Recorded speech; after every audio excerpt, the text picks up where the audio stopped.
Minha irmã, para a gente poder meditar na palavra de Deus, dando sequência a essa série de mensagens a respeito da oração, o Espírito Santo tem falado muito com a gente a cada sábado sobre o quanto é importante dialogar com Deus, o quanto é importante ter momentos espirituais com o nosso Pai eterno. E hoje, o tema da mensagem nos propõe: juntos somos mais fortes. A leitura base para esse tema está descrita em Atos capítulo 1, versículos 13 e 14. Diz assim a palavra de Deus: quando ali entraram, subiram para o cenáculo, onde se reuniam Pedro, João, Tiago, André, Filipe, Tomé, Bartolomeu, Mateus, Tiago, filho de Alfeu, Simão o Zelote e Judas, filho de Tiago. Todos estes perseveravam unânimes em oração, com as mulheres, com Maria, mãe de Jesus, e com os irmãos dele. Meus amados, Deus sabe o quanto a convivência é importante para cada um de nós. Deus nos criou sociáveis. Conviver com outras pessoas nos proporcionará saúde emocional. Deus valoriza tanto a convivência humana que criou a igreja, cujo propósito é reunir pessoas. A ideia etimológica de igreja tem a ver com reunião, contato entre indivíduos. Deus propôs a igreja para que as pessoas tivessem um ponto de encontro, tivessem um momento de comunhão, de relacionamento. E esse princípio relacional, exigido pela Bíblia, também se aplica aos momentos de oração. O princípio de convivência também é aplicado à vida de oração a Deus. À luz das Escrituras, além das orações particulares, individuais, que todos nós praticamos, os crentes também precisam orar de maneira coletiva. A Bíblia prevê tanto a oração particular, como também a oração conjunta. A prática da oração conjunta agrada a Deus e nos faz perceber que juntos somos mais fortes.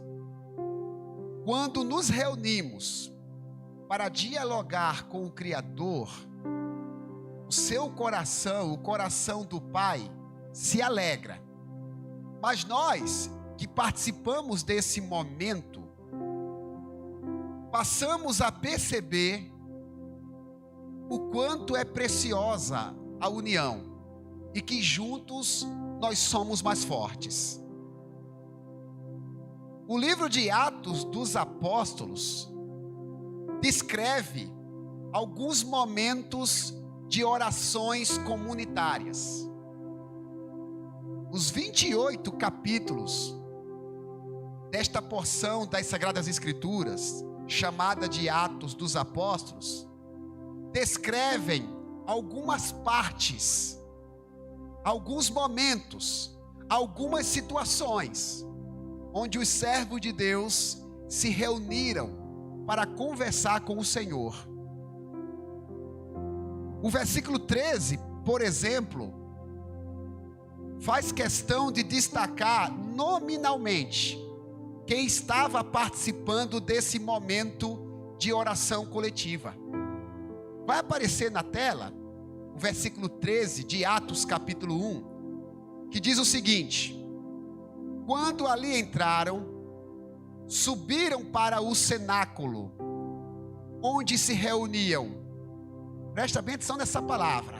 Onde se reuniam Pedro, João, Tiago, André, Filipe, Tomé, Bartolomeu, Mateus, Tiago, filho de Alfeu, Simão o Zelote e Judas, filho de Tiago.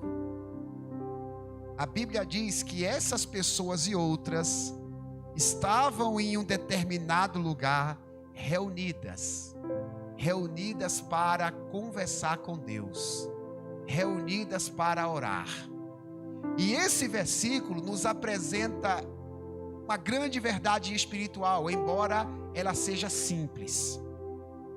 O que a gente aprende com o versículo 13 de Atos capítulo 1 é o seguinte: a oração coletiva produz ânimo.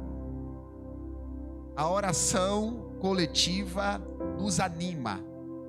A oração coletiva nos entusiasma. O capítulo 1 de Atos narra o movimento da igreja logo após a ascensão de Jesus.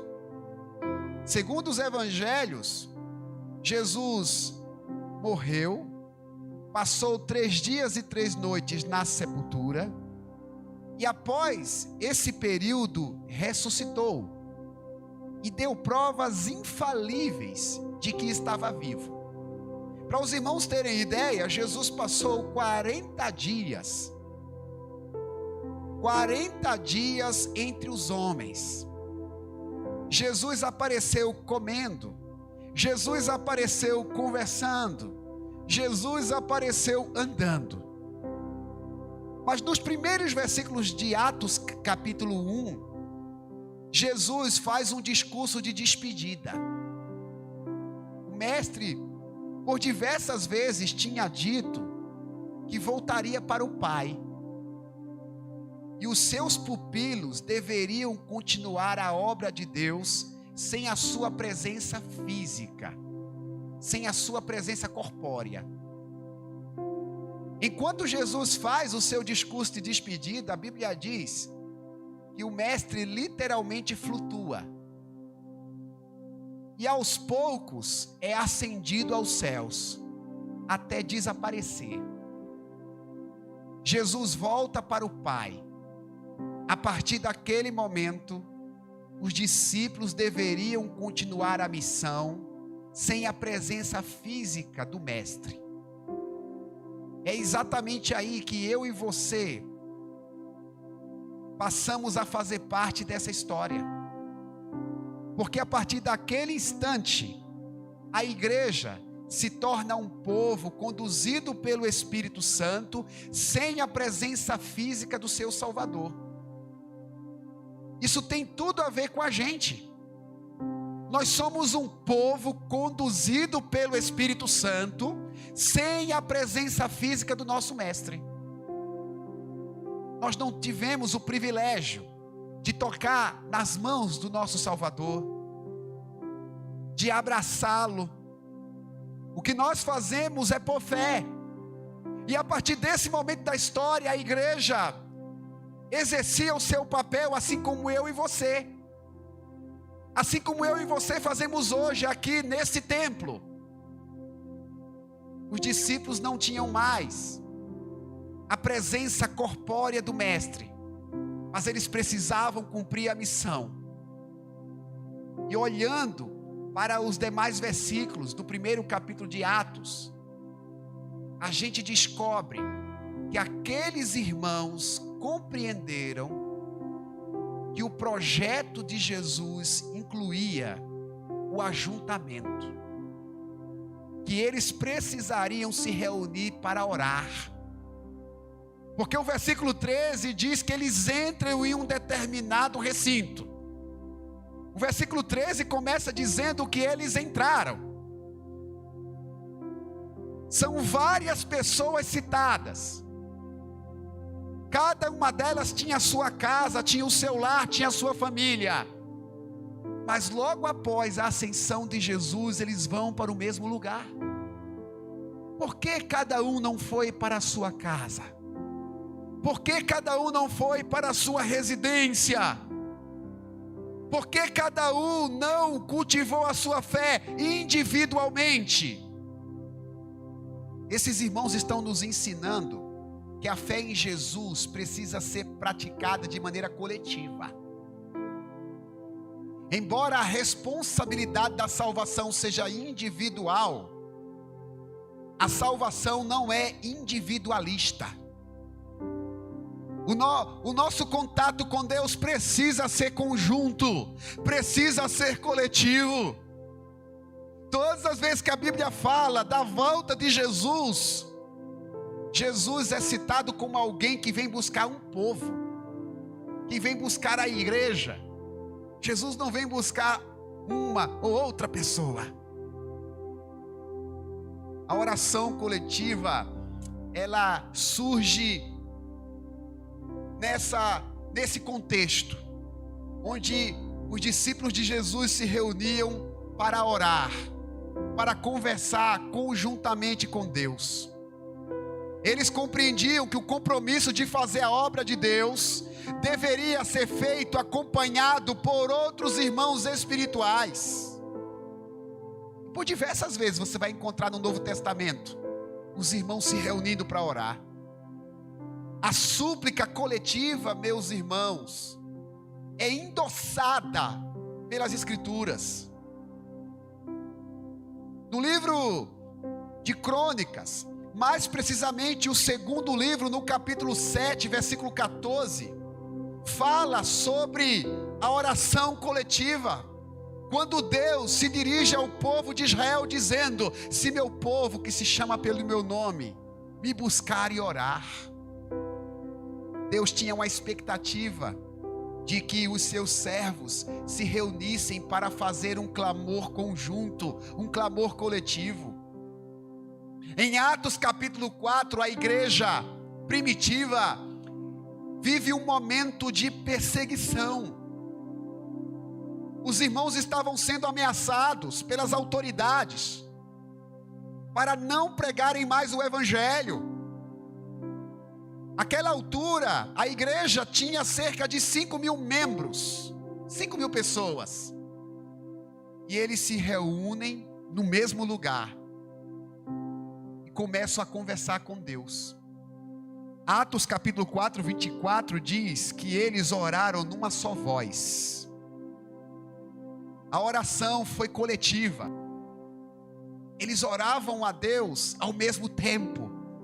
E no versículo 31, nos afirma que logo após a oração, eles foram cheios do Espírito Santo. Eles foram revestidos pela presença de Deus.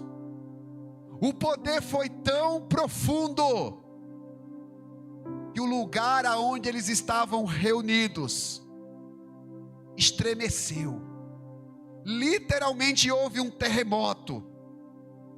Meus amados, orar em grupo faz parte dos planos de Deus para a humanidade, faz parte do plano de Deus para a sua vida.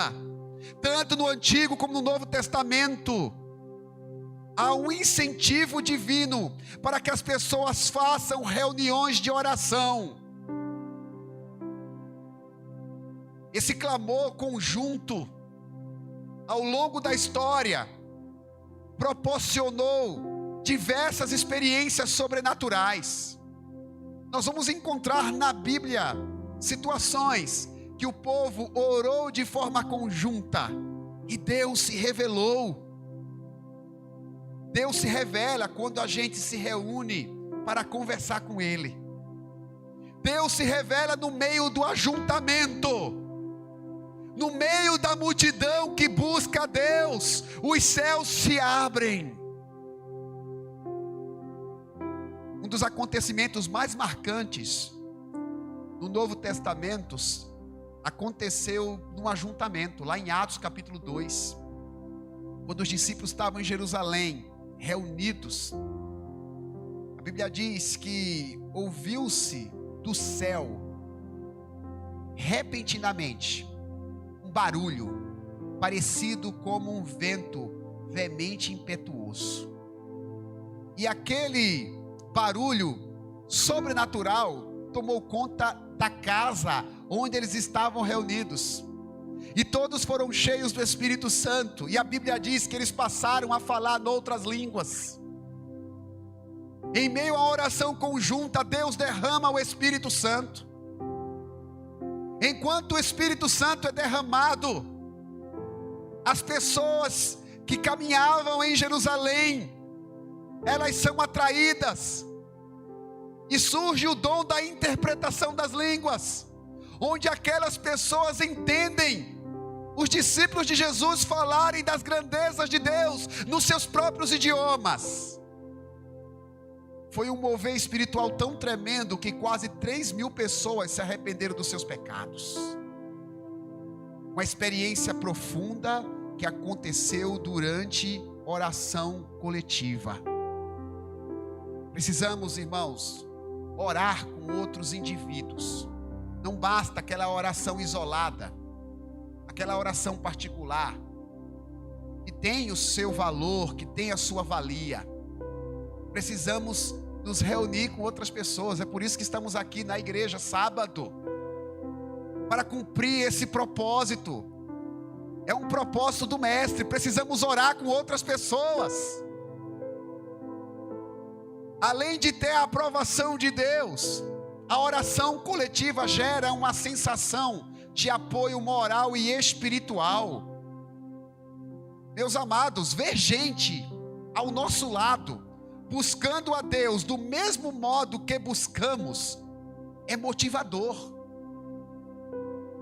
Quando estamos orando ao lado de outras pessoas que também estão buscando a Deus, somos motivados a continuar acreditando no Senhor. Não nos sentimos sozinhos, nos sentimos amparados. Isso acontece porque a oração coletiva propicia a edificação mútua. Quando oramos coletivamente, nós estamos sendo edificados de forma recíproca.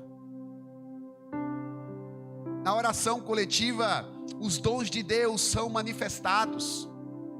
1 Coríntios capítulo 12 e 14, Paulo fala sobre isso. Ele diz que quando a gente se ajunta, quando a igreja se reúne, o Espírito Santo, ele distribui os seus dons. No meio do ajuntamento, pessoas cantam, pessoas pregam, pessoas oram. No meio do ajuntamento, pessoas falam em línguas, pessoas interpretam as línguas, pessoas curam. Os dons de Deus são revelados quando nós oramos coletivamente. Quando você estiver aqui na igreja ou em outro ambiente, na oração conjunta, esteja preparado para a diversidade do Espírito. O Espírito Santo, ele é eclético. Quando a gente está com outras pessoas, ele pode usar pessoas diferentes para nos edificar. Coisas extraordinárias podem acontecer. Quando eu era criança, eu me lembro de uma experiência interessante. Eu me lembro de uma jovem que teve o privilégio de ser batizada com o Espírito Santo. Ela orou e Deus a fez falar em línguas. Mas passando um tempo, acredite se puder, ela começou a duvidar se de fato as línguas que ela estava falando eram línguas espirituais. E no coração dela ela fez um voto. Ela fez um voto de não duvidar nunca mais, se naquele culto que ela fosse participar, pelo menos uma pessoa fosse batizada com o Espírito Santo. Ela fez um voto que ao mesmo tempo era um desafio. Era um sábado de manhã. Ela contou essa experiência depois, evidentemente. Foi um assunto dela com Deus. Naquela oportunidade, 2 crianças foram batizadas com o Espírito Santo de Deus. 2 crianças. Assim que terminou o culto, com a permissão do pastor, ela prestou o seu depoimento. Ela testemunhou. Deus a ouviu no meio de uma oração coletiva. Deus a respondeu no meio de uma oração coletiva. Meus amados, a oração coletiva é uma bênção e deve ser constantemente praticada. Não abra mão de orar com outras pessoas. Não abra mão de conversar com Deus aqui na igreja. Não abra mão desse ajuntamento de fé, desse ajuntamento de oração. O versículo 14 de Atos capítulo 1 fortalece essa ideia de orarmos com outras pessoas. Depois de citar o nome das pessoas que estavam reunidas, o escritor de Atos diz o seguinte, vai aparecer na tela para vocês: todos estes perseveravam unânimes em oração, com as mulheres, com Maria, mãe de Jesus, e com os irmãos dele.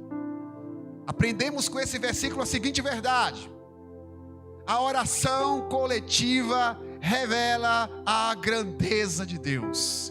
Será que vocês podem, por favor, repetir no 3? 1, 2, 3. Oração coletiva revela a grandeza de Deus. O texto diz que os discípulos oravam unanimemente. Essa é a palavra que a Bíblia que eu estou utilizando descreve o que estava acontecendo. A Bíblia RA, Revista Atualizada. A NVT, que é uma outra Bíblia, Nova Versão Transformadora, diz a seguinte versão: todos eles se reuniam em oração com um só propósito. Esse texto está sugerindo que houve várias orações ao mesmo tempo. Os discípulos estavam orando ao mesmo tempo. Enquanto Tiago orava, João também orava. Enquanto João orava, Maria também orava. Enquanto Maria orava, Pedro também orava. Todos conversavam com Deus ao mesmo tempo. As frases se misturavam, as vozes se misturavam. Todos conversavam com Deus de maneira conjunta. Esse gesto devocional de pessoas orarem ao mesmo tempo é curioso, porque do ponto de vista humano pode ser considerado uma loucura. Como é que pode várias pessoas no momento de oração falando ao mesmo tempo? Podemos ser chamados de loucos por orarmos ao mesmo tempo. Alguém pode dizer que nós somos mal educados, porque se estamos conversando com Deus, teria que ser um por vez. Eu mesmo teria muita dificuldade de entender 2 ou 3 pessoas falando comigo ao mesmo tempo. Mas a oração coletiva, meus amados, revela a grandeza do Senhor. Não no sentido de espessura ou de altura, porque Deus é infinito. A oração coletiva revela a grandeza da capacidade de Deus. Deus é grande e consegue escutar várias orações ao mesmo tempo sem ficar confundido. Deus não se confunde. Quando você estiver orando e outras pessoas estiverem orando ao seu lado, lembre-se disso. Deus consegue ouvir nitidamente a sua oração e a oração dos seus irmãos. Deus tem essa capacidade. É por isso que a Bíblia o chama de onisciente. Ele conhece todas as coisas. Ele ouve todas as coisas. Essa certeza, meus amados, nos dá segurança de que Deus é capaz de ouvir o nosso clamor. E nós podemos orar em voz alta, mesmo que outros estejam também orando em voz alta. Nós podemos orar em silêncio, mesmo que outros estejam orando em silêncio, porque quando abrimos a boca, mesmo no ambiente coletivo, Deus é capaz de ouvir. Com certeza Ele nos entenderá. Deus nos entende. Os personagens bíblicos se reuniam para conversar com Deus. Os crentes em Jesus também precisam cultivar esses momentos coletivos. A gente precisa preservar a oração coletiva. Você vai orar na sua casa, você vai orar no seu quarto, você vai orar no monte, na sua solitude com Deus, mas você precisa também do momento coletivo. O momento coletivo é espiritual. É importante orar com os irmãos do templo, orar com sua família em casa. Não abra mão disso. Você mãe, ore com seus filhos. Você pai, ore com seus filhos. Você esposo, ore com sua esposa. Jesus disse certa vez: quando 2 de vocês concordarem na terra, haverá concordância no céu. Essa premissa é verdadeira na oração. Quando a gente se reúne para orar, Deus pode corresponder à nossa oração coletiva. Essa prática, meus amados, precisa ser corriqueira, e nós podemos executá-la das diversas maneiras. Podemos orar ajoelhados.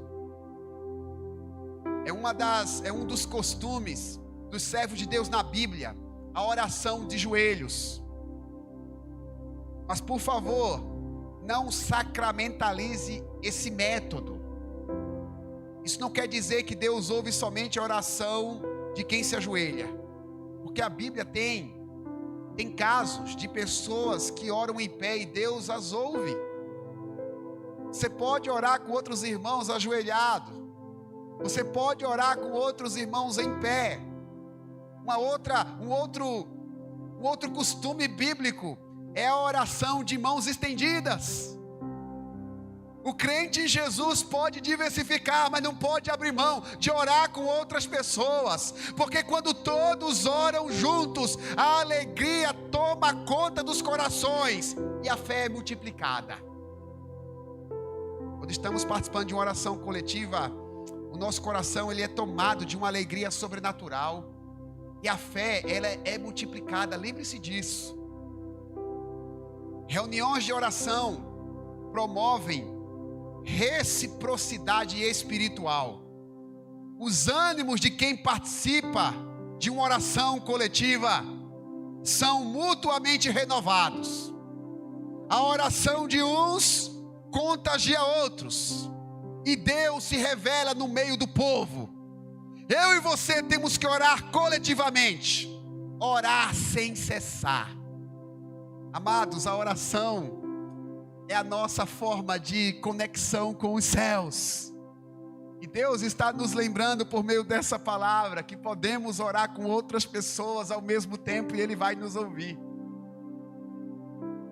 Em certa ocasião, um missionário europeu chamado George Miller viveu uma experiência sobrenatural de oração coletiva. George Miller, ele foi missionário no ano de 1800 aproximadamente, no leste europeu, e ele foi proeminente no trabalho com crianças. Ele fundou diversos orfanatos, cuidou de crianças que não tinham pai e mãe. E George Miller, segundo a sua biografia, era um homem de oração. Ele tinha feito um compromisso com Deus. Ele confiava tanto nos efeitos da oração, que ele fez um compromisso de nunca pedir nada a ninguém para manter o seu projeto com as crianças órfãs. Deus sempre supriu. Deus sempre enviava alguém para abençoar os seus orfanatos. Mas uma certa ocasião ocorreu algo curioso, porque George Miller olhou para os armazéns de um dos seus orfanatos e percebeu que não havia pão e não havia leite. Cardápio do café da manhã das crianças. As crianças se reuniram em torno da mesa. Logo após o café, as crianças seriam dirigidas para a sala de aula. Mas naquele momento George Miller não tinha o que servir para as crianças. Ele pediu para as crianças ficar em pé. E George Miller disse: olha, crianças, não demorem, comam logo, porque vocês não podem se atrasar para a aula que vocês daqui a pouco vão ter. Mas não tinha pão, não tinha leite, a mesa estava vazia. George Miller fez uma oração coletiva com as crianças. George Miller orou dizendo: Pai dos órfãos, está faltando pão.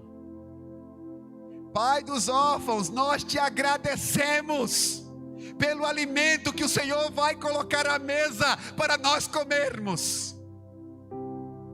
Logo após dizer amém, alguém bateu na porta do orfanato. Quando George Miller atendeu,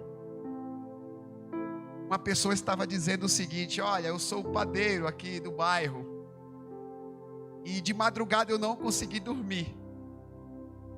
Eu fui impulsionado a pensar no orfanato. Eu fiquei refletindo que vocês poderiam estar precisando de pão, mas eu não tinha pão pronto. Então eu resolvi fazer pão de madrugada. Então eu vim aqui doar pão para vocês. Só isso seria suficiente para a gente exaltar o nome do Senhor. Mas lembra do cardápio que o George Miller ele oferecia para as crianças? Era pão e leite. Não tinha leite ainda, PJ. Enquanto ele recebia os pães, a carroça do leiteiro passava em frente ao orfanato. E exatamente em frente ao orfanato, a carroça enguiçou. A carroça teve um problema. O leiteiro desceu da carroça, dirigiu-se a George Miller dizendo: olha, você me ajuda?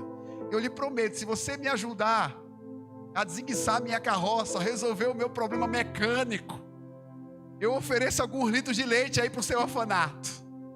Meus amados, lembra da oração coletiva de George Miller? Pai dos órfãos, está faltando pão. Nós te agradecemos pelo alimento que daqui a pouco nós iremos comer. Ele dizia: crianças, comam rápido, antes de ter o pão e o leite na mesa. Deus ouve a oração coletiva. Deus ouve a oração do seu povo. Vamos ficar em pé, irmãos, por gentileza, por favor.